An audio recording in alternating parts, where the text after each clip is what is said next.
तर आता आपण येऊया वटपौर्णिमेकडे आणि मग भागवतात जो कालखंड आहे त्याच कालखंडात म्हणजे महाभारताच्या कालखंडात वटपौर्णिमेची कथा घडली. तर महाभारत काळ राजा अश्वपती. आता याच्यातल्या बऱ्याच गोष्टी तुम्हाला थोड्याफार माहिती असतील, खूप लक्ष देऊन ऐका. लहानपणापासूनचे बरेच सुट्टे सुट्टे धागे आज जुडणार आहेत. सगळी सुसूत्रता कशी येते ती तुम्हाला खूप आनंददायी वाटेल. अरे हे तर मला माहिती होतं पण ते असं जुडलं, हे ऐकायला तुम्हाला अजून आनंद निश्चित होईल. त्यामुळे नीट लक्ष देऊन ऐका आणि प्रत्येकाचा पुढे कुठेतरी कनेक्शन आहे. वटपौर्णिमेची कथा वेगळी आहे पण पुढच्या भागात. तर महाभारत कालखंडात राजा अश्वपती म्हणून होता आणि त्याची कन्सॉर्ट होती मालवी. त्यांना अपत्य होत नव्हतं. देवाची खूप प्रार्थना करतात, मग शेवटी सवित्र देव त्यांना प्रसन्न होता. आता तुम्ही ओळखलं असेल, सवित्र देव प्रसन्न झाला आणि मुलगी झाली म्हणून मुलीचं नाव ठेवलं सावित्री. आता सावित्री खूप हुशार, सुंदर, देखणी आणि खूप धार्मिक असते आणि ती इतकी चांगली असते की तिच्या गावातले राज्यातले सगळे पुरुष तिला घाबरून असतात. बाबा ही आपली बायको कशी होणार, आपण हिला लायकच नाही, आपलं काही खरं नाही, आपण कसं काय लग्न करणार हिच्याशी. पण राजाला लक्षात येतं की हिला वर मिळणं काही सोपं नाही. आणि त्या काळात राजा पण एकदम मॉडर्न, तो म्हणतो तूच शोध तुला योग्य असलेला वर. ती धार्मिक असल्यामुळे ती म्हणते ठीक आहे मी शोधायला जाते. कुठे जाणार, तीर्थयात्रेला. मग तीर्थयात्रेला इकडे इकडे तिकडे सगळीकडे शोधत शोधत शोधत जाते. तेव्हा तिला महाराज प्रद्युम्न सेन भेटतात. ते त्यांना राज्यातून हाकललेलं असतं, ते आंधळे असतात. त्यांचा मुलगा सत्यवान तो दिसतो आणि तो गुणी असतो. तिला पारख चांगली असते आणि तिला वाटतं याचे सगळे गुण माझ्याशी जुळत आहेत. तर ती म्हणते की याच्याशी लग्न करते. वडिलांचं काही ठाव ठिकाणा नाही, राज्य गेलेलं आहे, आंधळे आहेत, ह्याचं पण काही स्थिर स्थावर नाही आहे. तरी ती त्याच्यातले गुण बघून त्याच्याशी लग्न करायचं ठरवते. मग येतात परत राजाकडे. कुठला राजा आपला अश्वपती. आणि तिकडे आपले नारायण नारायण म्हणून नारद मुनी पुजतात. ते म्हणतात वा काय वर निवडलाय, सगळे गुण जुळत आहेत तुझ्याशी, एकदम परफेक्ट आहे. पण हा वर्षाच्या वरती काही टिकणार नाही, याचा मृत्यू ठरलेला आहे, याचं काही खरं नाही. तरी ती म्हणते नो प्रॉब्लेम, मी माझ्या हिकमतीवर माझ्या धारिष्ट्यावर करणार तिच्याशी लग्न. लग्न ठरतं, होतं लग्न थाटामाटात. मग काम चालू असतं. आता राज्य तर नसतं, त्यामुळे जंगलात जाऊन साहेब लाकडं तोडत असतात. 3 दिवस उरतात. त्या ठराविक मृत्यूच्या दिवसाला, कोणाच्या, सत्यवानाच्या. आणि 3 दिवसा जेव्हा ठरलेले असतात तेव्हा तो दिवस असतो ज्येष्ठ शुद्ध त्रयोदशी. त्या दिवशी ही जी सावित्री देवी त्यांची जी पत्नी असते, धर्मपत्नी, ती मोठं व्रत घेते. ती उपास कडक करते आणि सतत यांच्यावर लक्ष ठेवायचं. जंगलात गेले ती त्यांच्या बरोबर. मग 3 दिवस कडक उपवास. तिथे वडील सांगतात, वडील म्हणजे सासरे बुवा सांगतात किंमतसेन की एवढं करू नको, फार हार्ड आहे तुझं व्रत. ते म्हणते नाही मी करणारच नवऱ्यासाठी. आणि तिकडे नवऱ्याबरोबर जिथे जाईल तिथे जात असते. बरोबर त्या दिवशी म्हणजे पौर्णिमेला, त्रयोदशी, चतुर्दशी, पौर्णिमा. पौर्णिमा आली, तिकडे जंगलात तो लाकडं तोडत असतो. अचानक त्याला विकनेस येतो आणि तो तिच्या मांडीमध्ये येऊन डोकं टेकतो आणि संपतो. आणि ती बसलेली असते वडाच्या झाडाखाली. आणि तिकडे मृत्यू झाल्यावर ती म्हणते आता मी बरोबर येणार तुझ्या. यमाला पण ती सोडत नाही. मग यम तिला म्हणतो तू वर घे. ती म्हणते ठीक आहे, माझ्या सासऱ्यांना दृष्टी येऊ दे. मग तो म्हणतो दुसरा वर. तरी ती येतच राहते. तो म्हणतो अजून एक वर घे. म्हणतो सासऱ्यांना राज्य मिळू दे. म्हणतो तिसरा वर घे, माझ्या नवऱ्याला मला 100 मुलं होऊ देत आणि माझ्या सासऱ्यांना पण 100 मुलं होऊ देत. त्या काळचा काळ म्हणजे राजाला पण 100 मुलं अजून होऊ देत, सासरा असला तरी. असं आता पुराणातली गोष्ट आहे. 100 मुलं होऊन जाऊ देत. तो म्हणतो नाही, मी तुला कशी मुलं होऊन देईल, असा एक प्रवाह आहे. तो म्हणतो ते सोडून काही माग. पण पहिल्यांदा तो सांगतो की नवऱ्याचं आयुष्य सोडून काही माग. आणि नंतर शेवटी जेव्हा तो सांगतो की 100 मुलं सोडून काही माग, ती लगेच सांगते नवऱ्याला जीवदान द्या. मग तो म्हणतो हुशार आहे तू, घे बाई तुला तुझी डिटर्मिनेशन बघितलं आणि तिला परत देतो. मग ही सगळी घटना, नवऱ्याला जीवदान वडाच्या झाडाखाली मिळतं. वडाचं झाड हे प्रेमाचं प्रतीक म्हणून मानलं गेलेलं आहे, म्हणून त्या वडाची पूजा केली जाते.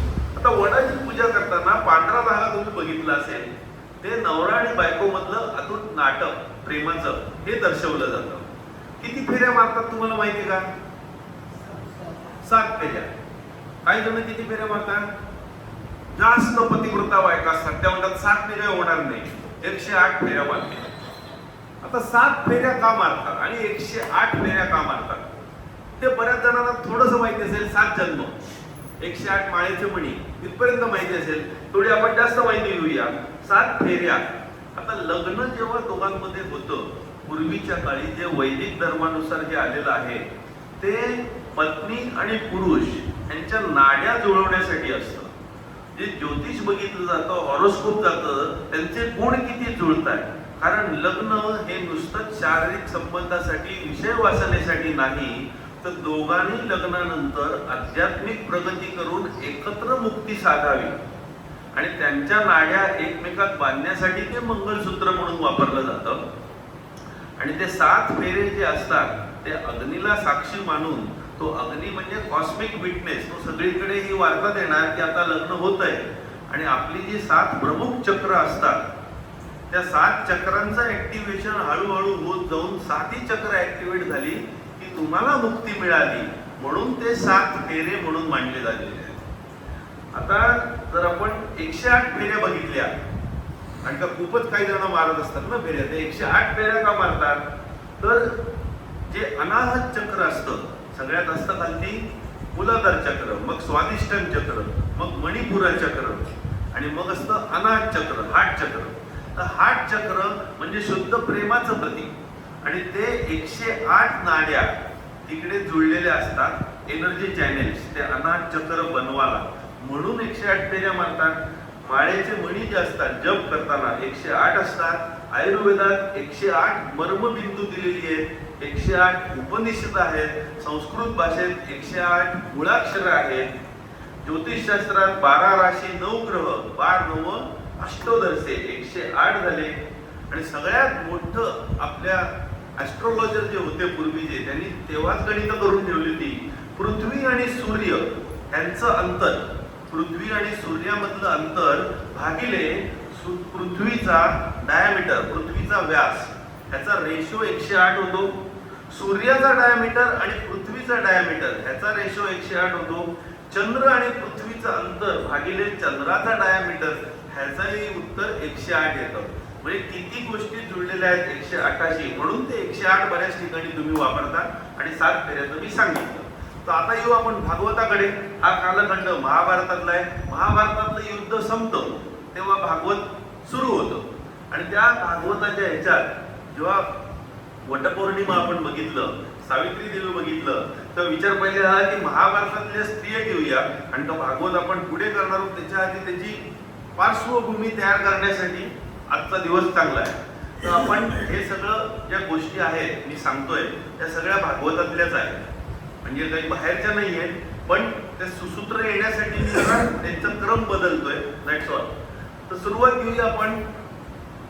ब्रह्मदेवाची सभा चालू असते. ब्रह्मदेवाच्या सभेला राजा महाभिष आणि गंगा आणि इतर मोठे ऋषी वगैरे सगळे पोचलेले असतात.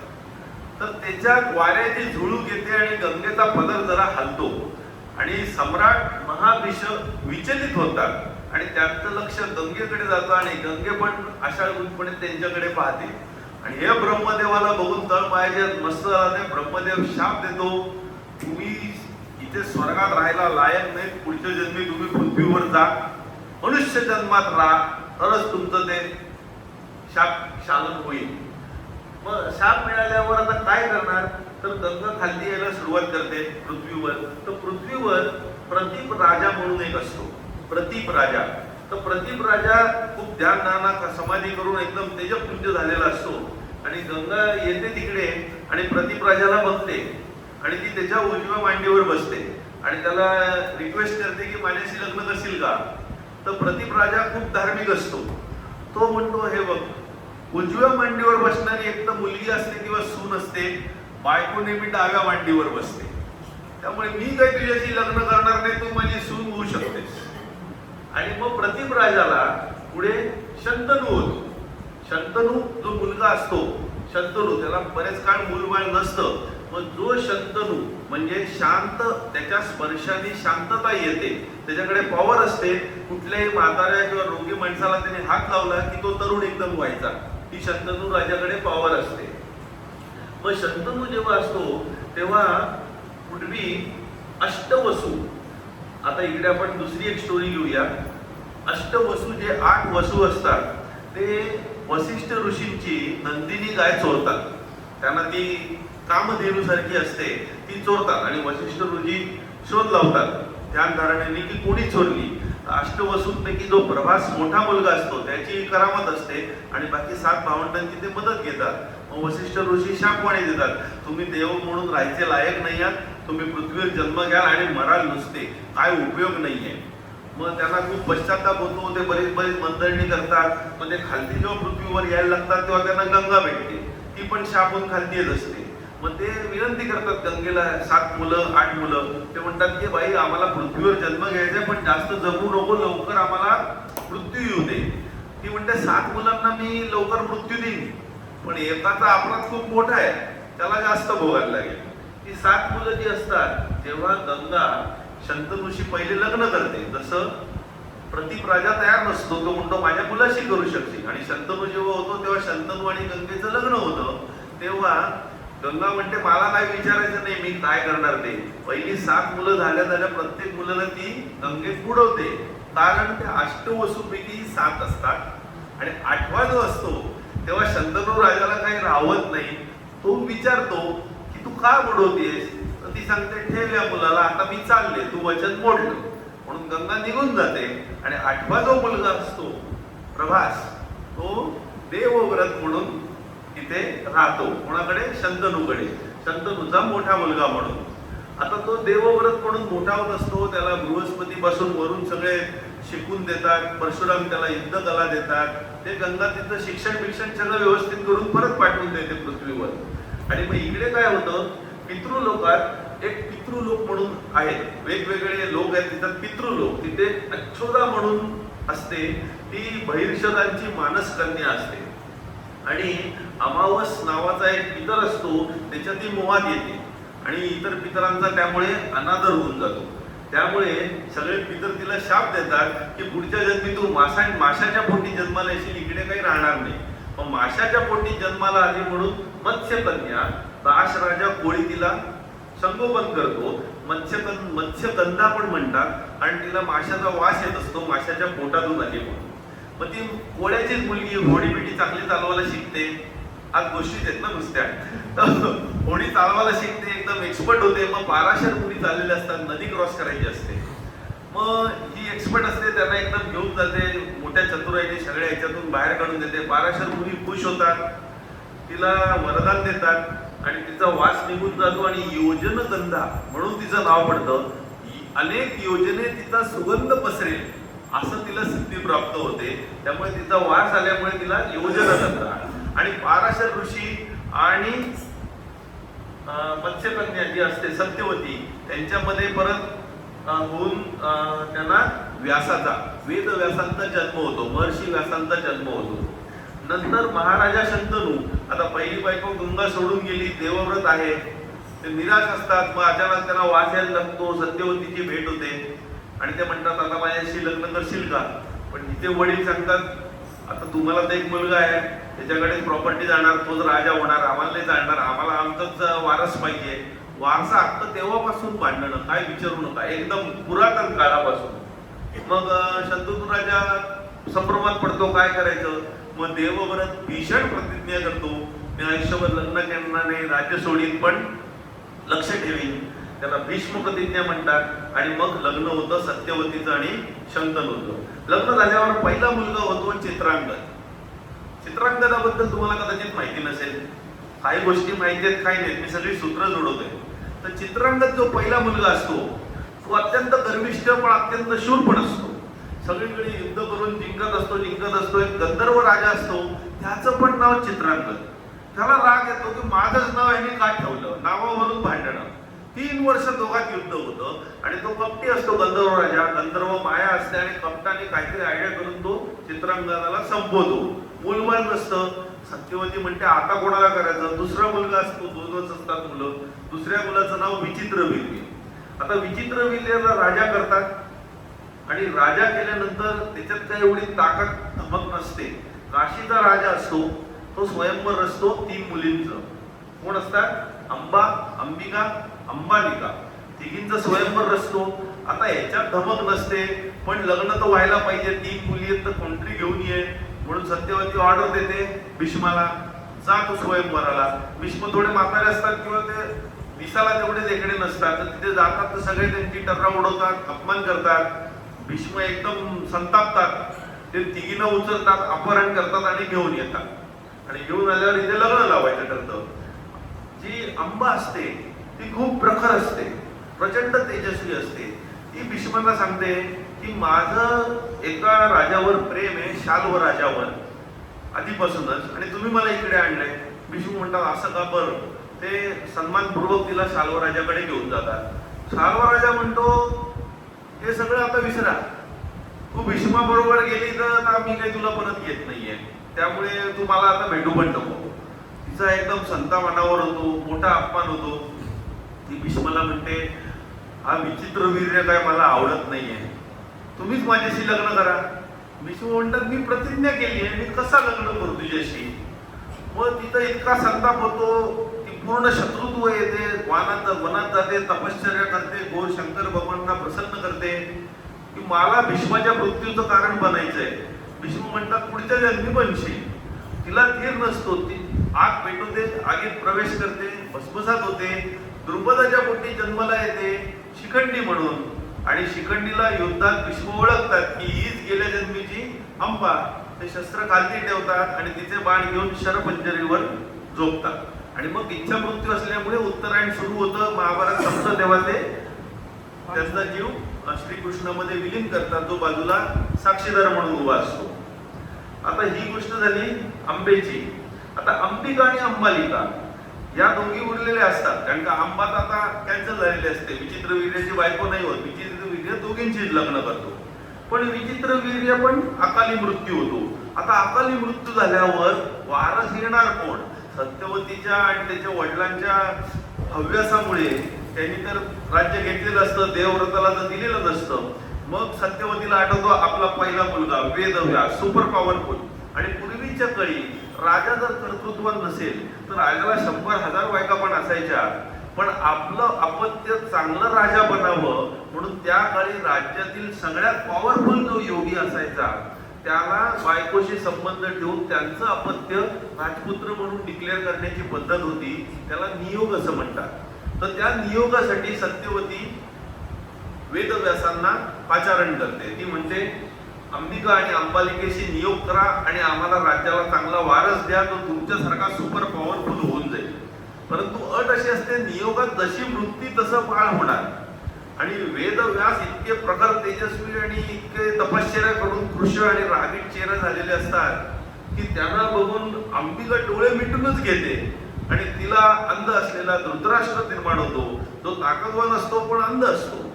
आणि अंबालिका त्यांना बघून पांढरी पटक पडते, म्हणून पांडुरोग झालेला, ॲनिमिक असलेला पांडू त्यांना होतो.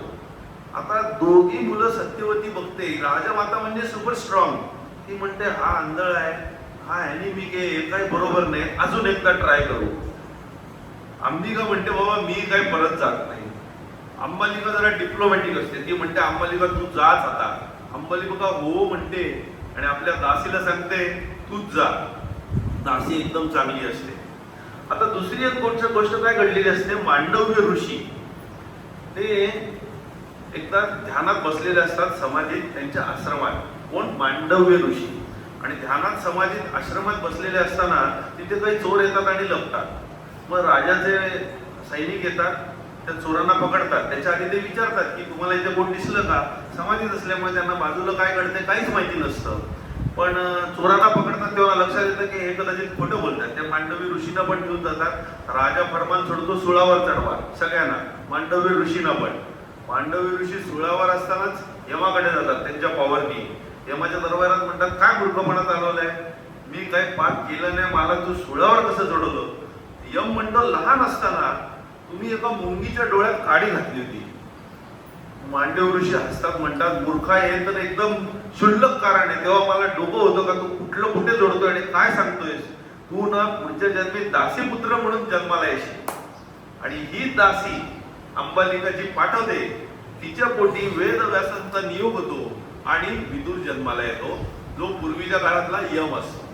आता जर तुम्ही आतापर्यंतच्या सगळ्या गोष्टी बघितल्या किंवा पुढे होणाऱ्या जर बघितल्या तर हे नक्की काय आहे. गंगा प्रत्येक मुलाला बुडवत चालली आहे. भीष्म एवढे हाल अपेष्टा सहन करतायत कारण तो पूर्वीचा होता प्रभास, अष्टवसूंचा, गाय चोरणारा. इथे विदुर यम असून देखील चुकीचा न्याय निवाडा करतो म्हणून दासीपुत्र म्हणून जन्माला येतो. राज्य कधी त्याला मिळत नाही. ही सगळी कर्माची फळं आहेत. म्हणजे आता प्रत्येकाला जे काय घडतंय जर कळत नसेल तर आधीच्या कर्मांची कशी फळं आहेत हे त्यांनी इनडायरेक्टली सुचवलेलं आहे. तर नुसती गोष्ट वाचताना तुम्ही वाचलं ही 7 मुलांना बुडवते, पण का बुडवते, आधीच्या कर्मांची फळं आहेत हे जर लक्षात केलं तर कॉज अँड इफेक्ट हे द्वैतामध्ये घडत असतं. तुम्हाला आता कधी कळणार नाही, पण पुढे जाऊन मागे वळून बघाल तर कळेल. ज्या गोष्टी घडतात त्या काही कारणाने घडत असतात, प्रत्येकाला त्यावेळेला कळत नाही. तर आपण पुढे येऊया. बुद्धिमान होतात, विदुर नीती वगैरे लिहितात, पण नंतर जेव्हा महाभारताचं युद्ध होणार असतं तेव्हा विदुर त्यांच्या सावत्र भावाला धृतराष्ट्राला समजावलं जातो की बाबा असं काय करू नको, हे कठीण होऊन बसेल. तर दुर्योधन खूप अपमान करतो, दासीपुत्र चालले व्हा, मग ते निघून जातात, तीर्थयात्रा करतात, मैत्रेय ऋषी भेटतात. भागवतात खूप छान मैत्रेय ऋषी आणि विदुरांचे संवाद आहेत, खूप चांगले चांगले श्लोक आहेत. तिथे विदुरांना ब्रह्मज्ञान होतं मैत्रेय ऋषींकडून. आणि नंतर ते ब्रह्मज्ञान झाल्यावर काय होतं ते आपण नंतरच्या गोष्टीत बघूया, ती कधी पुढे जोडणार आहे. मग आता आपण येऊया सत्यवती. एवढ्या सगळ्या गोष्टी घडल्यावरती सत्यवती हस्तिनापूरला राजमाता म्हणून असते, त्यांच्या आजी म्हणून नातवंडांची काळजी घेते. पण जेव्हा वाद आणि विवाद सुरू होतात, वारसा हक्क आणि सगळे भांडणं, तेव्हा व्यास सत्यवतीला सल्ला देतो, बा आता तुम्ही इकडून निघा. मग ती वानप्रस्थाश्रम घेते आणि राज्यत्याग करून टाकते. इथे सत्यवतीची कथा सांगते. आता आपण येऊया कुंतीकडे. Powerful character महाभारताचं. तर कुंती शूरसेन राजा, जो यादव राजा, त्याची मुलगी, पहिलं अपत्य. शूरसेनेचा मित्र असतो चुलत भाऊ कुंतीभोज. त्यांनी पूर्वीच तो अपत्य नसतो, त्याला त्यांनी वचन दिलेलं असतं, माझं पहिलं अपत्य तुला देणार, तू दत्तक म्हणून घे. तर पहिलं अपत्य होतं पृथा. आणि पृथा ही शूरसेनाचं पहिलं अपत्य. पुढचं अपत्य कोण आहे? वसुदेव. म्हणजे वसुदेव कोण? श्रीकृष्णाचे वडील, वसुदेव देवकी. तर श्रीकृष्णाचे वडील वसुदेव, त्यांची मोठी बहीण कुंती. म्हणजे कुंती ही श्रीकृष्णाची सख्खी आत्या. तर हे नातं आहे श्रीकृष्ण आणि कुंती मधलं, सख्खी आत्या. तर कुंती भोज तिला दत्तक म्हणून घेतो, म्हणून पृथ्वाचं नाव कुंती करून टाकतो, कारण तो कुंतीचा राजा असतो म्हणून. मग ती त्याच्या जे पाहुणे येत असतात त्याच्या दुर्वास मुनी एकदा येतात, तेव्हा त्यांची खूप चांगली सेवा वगैरे करते कुंती. आणि ती सेवा केल्यावर दुर्वास मुनी खूप खुश होतात आणि तिला वरदान देतात. अथर्व वेदातला एक मंत्र सांगतात की तो मंत्र तू म्हणालीस की तुला इष्टित देवता तिथे प्रगट होईल आणि तुला योग्य पुत्र प्राप्त करेल त्यांच्या थ्रू. ते असं करून जातात. कुंती खूप लहान असते, तेवढी काही समज नसते. असा मंत्र मिळालाय, खराच आहे का खोटा पण असू शकतो, आपण एक टेस्ट करू, टेस्टिंग म्हणतो ना. तर टेस्टिंग म्हणून ती मंत्र म्हणते. आणि आता कोणाला बोलवायचं? सूर्यदेवाला. आणि तेव्हा सूर्य रोज दिसत असतो, सूर्यदेवाला बोलवते आणि सूर्यदेव प्रगट होतात. प्रगट होतात, ते म्हणतात ठीक आहे आता तुला पुत्र देतो. ती म्हणते नाही नाही मला नको, मी फक्त चेक करत होते मंत्र करायला. तो म्हणतो मंत्र उच्चारल्यावर परत घेता येत नाही, तो रामबाण आहे, तो घडणारच. ती म्हणते की अहो माझं लग्न नाही झालं, कसं काय होणार? नाही त्याची काळजी करू नको, तुला पुत्र तयार करून देतो आणि नंतर तुला परत मी वर्जिन करून टाकतो, नो प्रॉब्लेम, कोणाला कळणार नाही. पुत्र प्राप्ती होते, परत ती वर्जिन होते म्हणजे कौमारी. आणि सूर्यदेव निघून जातात. पण हिला खूप भीती असते, त्यामुळे ती पाण्यात टाकून नदीतून सोडून देते. तो कर्ण तयार होतो. आणि नंतर जेव्हा स्वयंवर असतात तेव्हा स्वयंवरात कुंती पांडूला निवडते आणि पांडूशी लग्न करते. पांडू राजा थोडा अशक्त असतो तरी युद्धावर जातो मद्र देशात. आणि मद्र देशात मद्र राजाची बहीण असते माद्री, तिच्याशी तो लग्न करतो एक्सपान्शन ऑफ मॅरेज मध्ये. दुसरी बायको आल्यावर पण कुंती तिचं स्वागत करते, काही प्रॉब्लेम नाहीये. पण होतं काय, नंतर एकदा शिकारीला कुंती, माद्री आणि पांडू जंगलात जातात. आता शिकारीला जंगलात गेल्यावर हरिण सगळ्यात कॉमन शिकार असतात, त्यामुळे हरणाला मारण्यासाठी धावत असताना एक सुंदर हरिण, दोन हरणाची जोडी असते आणि त्यांचे संबंध चालू असतात. तेव्हा पांडू त्यांना बाण मारतो आणि तो हरिण दुसरं तिसरं काही नसतं तर त्या हरणाच्या ठिकाणी असतं किंदम ऋषी. ते हरणाच्या रूपात आणि बायकोला हरिण बनून संबंध बनवत असतात, अशी कथा आहे. तर ते हरणाला मारल्यावर किंदम ऋषी स्वरूपात प्रकट होतात आणि ते म्हणतात, अरे गाढवा, तुला कळलं नाही, मी ऋषी होतो, तू मलाच मारायला घेतलं. आता ना तू मला असं काही केलेलं, मी तुला शाप देतो. जेव्हा तू बायकोशी संबंध ठेवण्याचा प्रयत्न करशील तेव्हा तुझा घात होईल, तुझा मृत्यू अटाळेल, तुझी विकेट पडेल. मग हे ऐकल्यावर हा जो असतो पांडू, तो एकदम हताश होतो. बाबा आता काय करणार? तो म्हणतो, आता उपयोगच नाही, मला वारस होणं काही कठीण आहे. धृतराष्ट्राकडे सगळं राज्य सोपवतो. कुंती आणि माद्रीला घेऊन वनात प्रस्थान करतात. वनात प्रस्थान केल्यावर कुंती सांगते की मला मंत्र आहे आणि तुमच्यापासून नाही झाला तरी मला मुलं होऊ शकतात. माद्री पण ऐकते. मग पांडू म्हणतो, आता माझ्यामुळे शक्य नाही, पण तुला मुलापासून का वंचित ठेवावं? Permission granted. मग ती मंत्रोच्चारण करे. पहिले करते यमराजाचं, धर्मराज यांच्यापासून धर्म युधिष्ठिर तयार होतो. नंतर स्मरण करते पवन देवाचं, वायुदेवाचं, त्यांच्यापासून भीम, पवनपुत्र हनुमान तसा पवनपुत्र भीम तयार होतो. आणि नंतर स्मरण करते इंद्रदेवाचं आणि त्या इंद्रदेवापासून अर्जुन तयार होतो.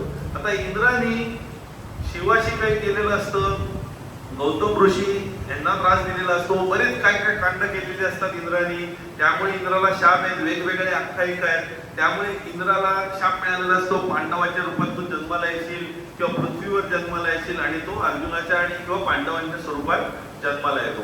आता 3 मुलं झाल्यावर कुंती म्हणते पुढे, मग ती माद्रीला म्हणते तुला पण पाहिजे, मी तुला मंत्र शिकवते. मग माद्रीला मंत्र शिकवते. माद्री अश्विनी कुमारांचं स्मरण करते आणि तिला जुळे होतात, नकुल आणि सहदेव, असे 5 पुत्र होतात. परंतु एवढं सगळं झाल्यावर पण एकदा पांडूचा कंट्रोल सुटतो आणि तो माद्री बरोबर जेव्हा प्रयत्न करायला जातो तेव्हा त्याला मृत्यूमुखी पडायला लागतो, कारण का ते शापच असतो, शापवाणी. तो मृत्यूमुखी पडल्यावर सगळ्यात जास्त पश्चात्तापाची भावना कोणाला होते? माद्रीला, की माझ्यामुळे त्याला मृत्यू ओढवला, आता मी त्याला जबाबदार आहे, मी सती जाणार.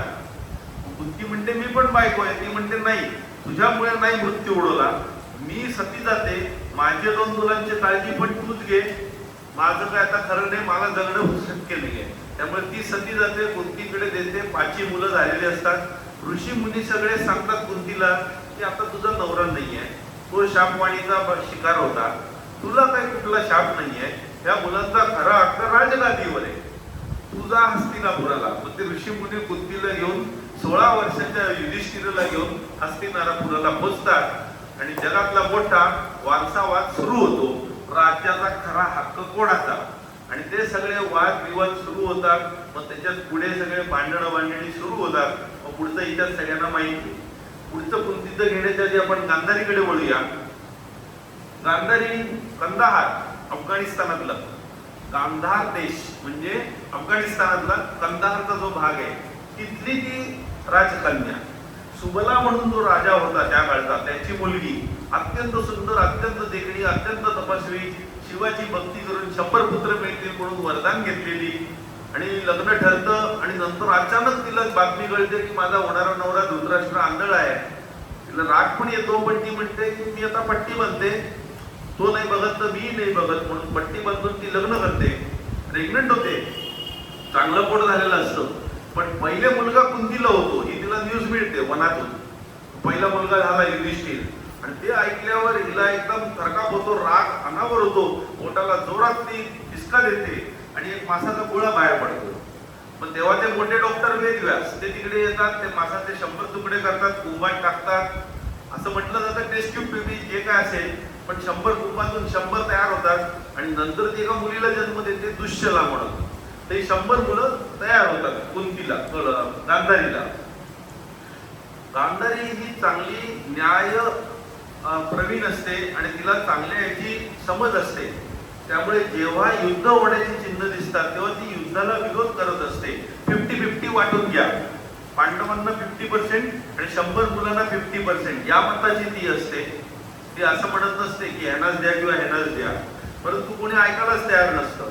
शेवटी युद्धाच्या आधी जेव्हा दुर्योधन तिच्याकडे आशीर्वाद घ्यायला येतो की मला युद्धासाठी आशीर्वाद दे, तेव्हा फेमसली गांधारी दुर्योधनाला म्हणते, यतो धर्म ततो जय, यतो धर्म ततो जय. जिथे धर्म आहे तिथे जय असेल.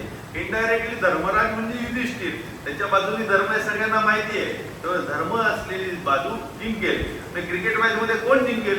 जो चांगला खेळेल तो जिंकेल. तसं इथे युद्धात कोण जिंकेल? ज्याच्या बाजूने धर्म आहे तो जिंकेल, असं तिथं म्हणणं असतं. जेव्हा तिथे 100 पुत्र मरतात गांधारीचे, तेव्हा तिला प्रचंड दुःख होतं. ती श्रीकृष्णाला शाप देते.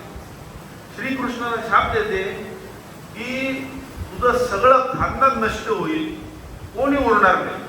आणि हा शाप जो श्रीकृष्णाला देते तेव्हा श्रीकृष्ण एक स्मितहास्य देतो आणि मनातल्या मनात म्हणतो, माझं कार्य संपलेलं आहे आणि यादवांना खूप मस्ती जडलेली आहे आणि त्यांच्यासाठी ही योजना मी आखलेली आहे, तुझ्या या शापाच्या रूपेने ती पूर्ण होती.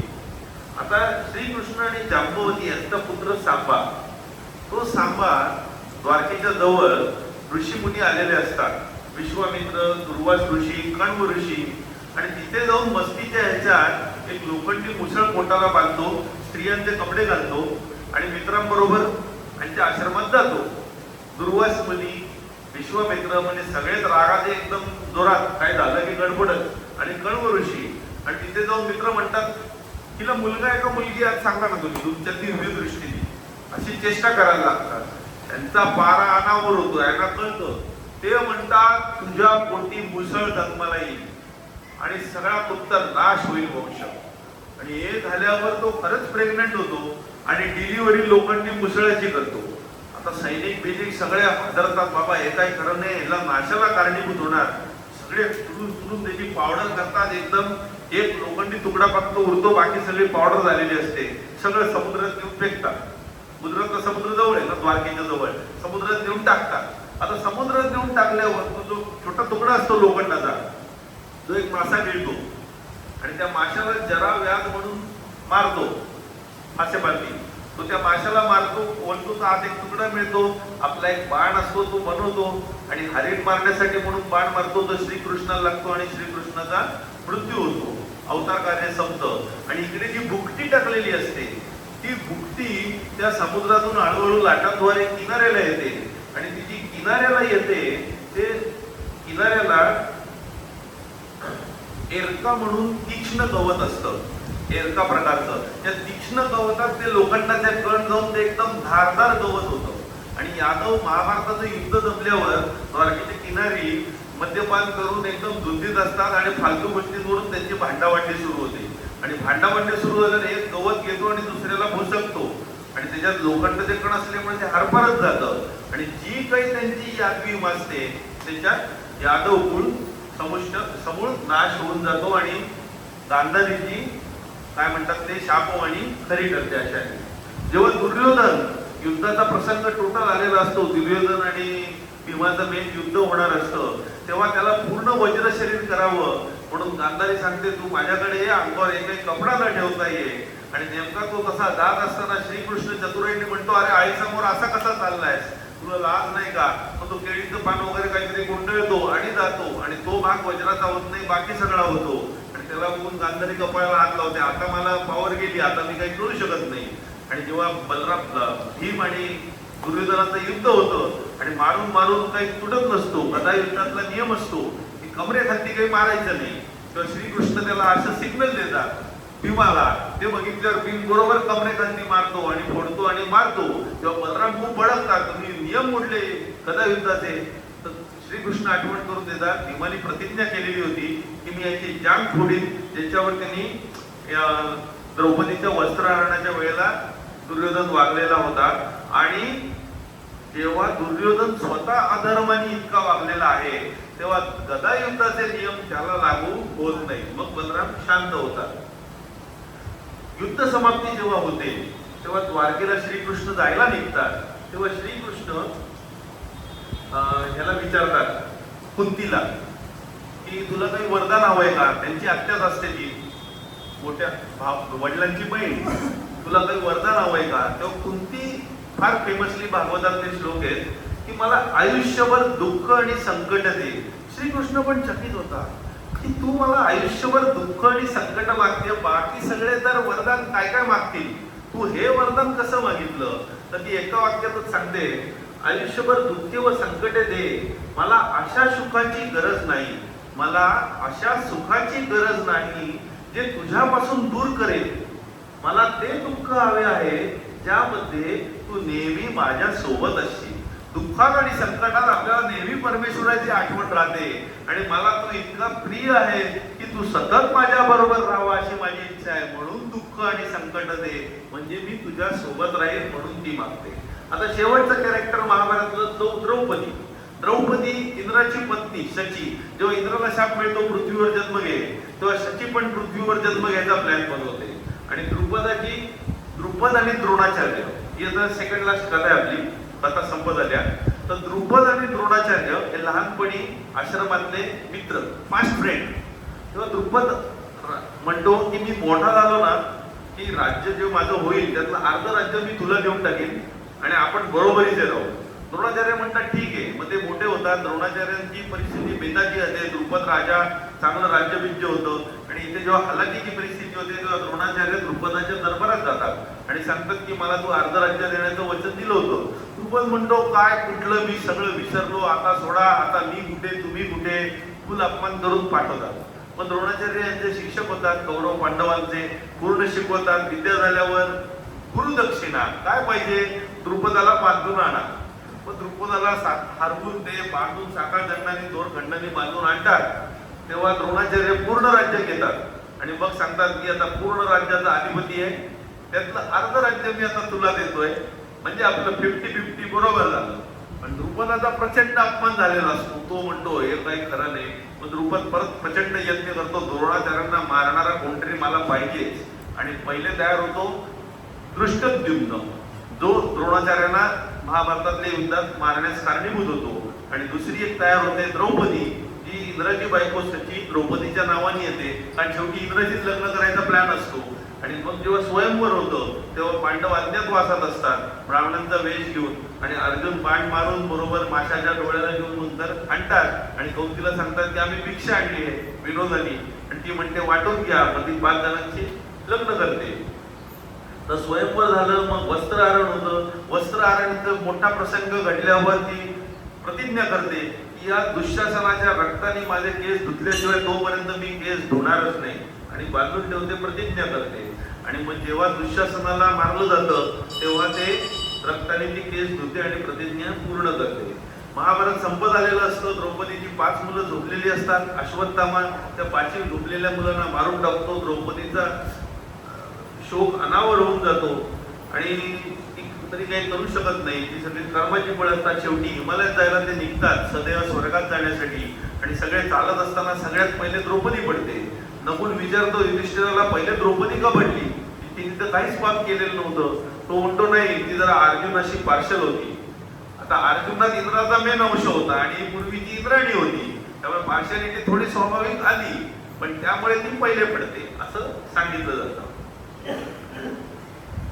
शेवटची एक गोष्ट आहे, त्याच्यात जटासूर आणि कीचक वध होतो, जे द्रौपदीला त्रास देत असतात. भीमच त्यांचा करतो. आणि वनवासात असताना एक घटना घडते.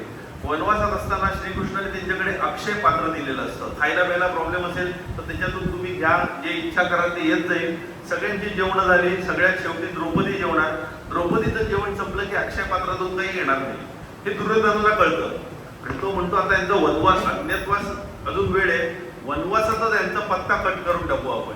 म्हणून तो अशी काही कुटील योजना आखतो की ज्या वेळेला द्रौपदीचं खाणं संपेल तो अक्षय पात्राची उपयोग संपला त्या वेळेकरता, त्या बरोबर वेळेला गुप्तचरांकडे माहिती काढून तो दुर्वास मुनींना आणि त्यांच्या सगळ्या शिष्यांना पाठवतो. तर एवढे सगळे येतात आणि ते सांगतात की आम्ही तुमच्याकडे आलोय, आम्हाला भोजनाची व्यवस्था करा, आम्ही नदीवर जाऊन जरा आंघोळ करून येतो.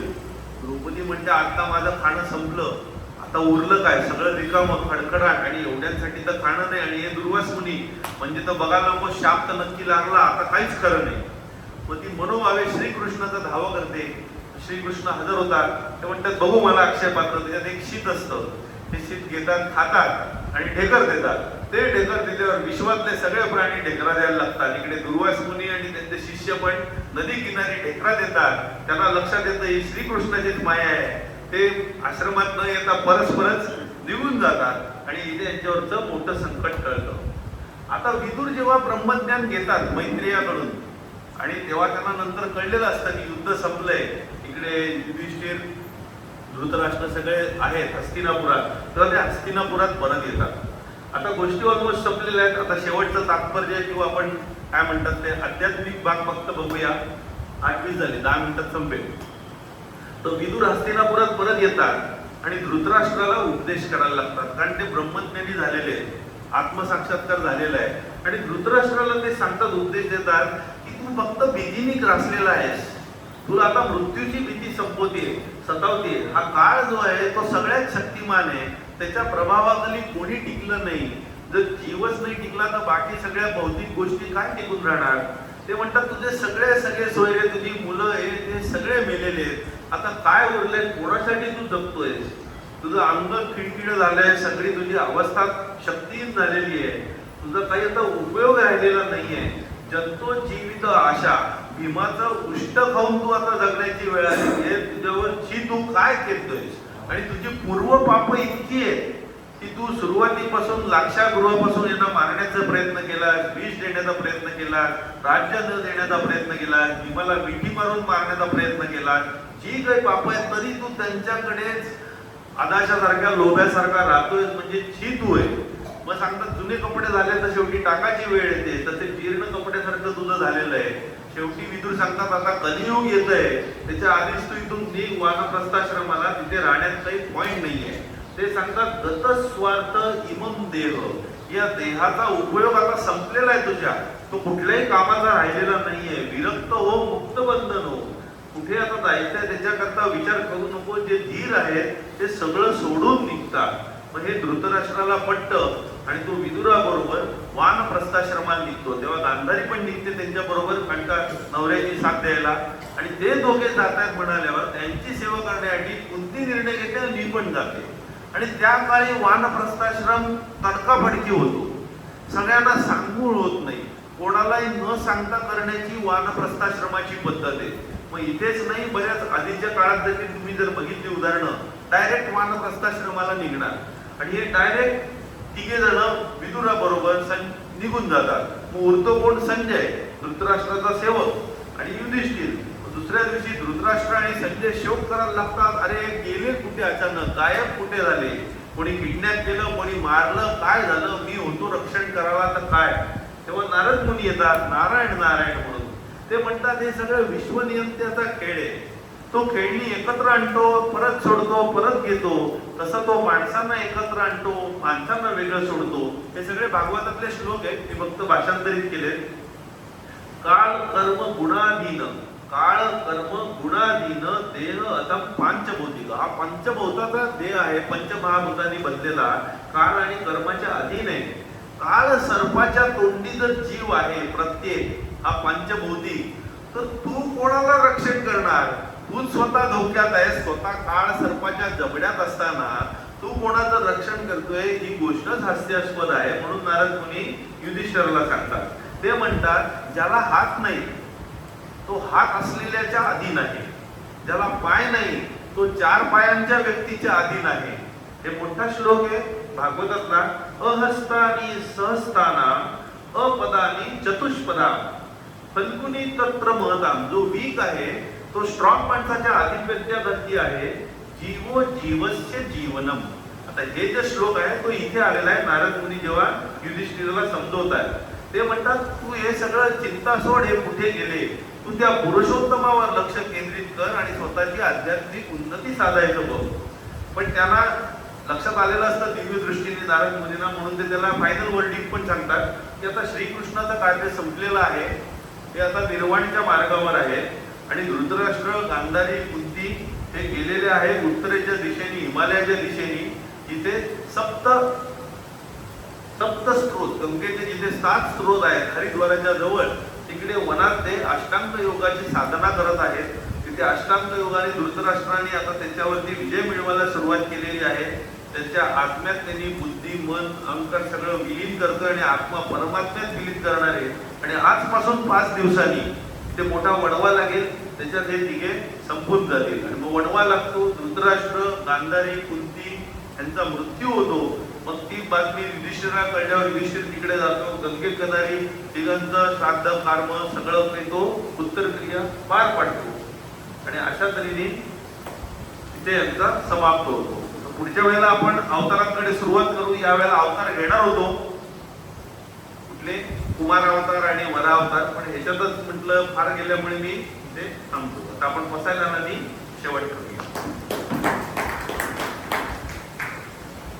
आता विश्वात्मके देवे येणे वाक्यज्ञे तोषावे, तोषोनी मन द्यावे असाय दानवे.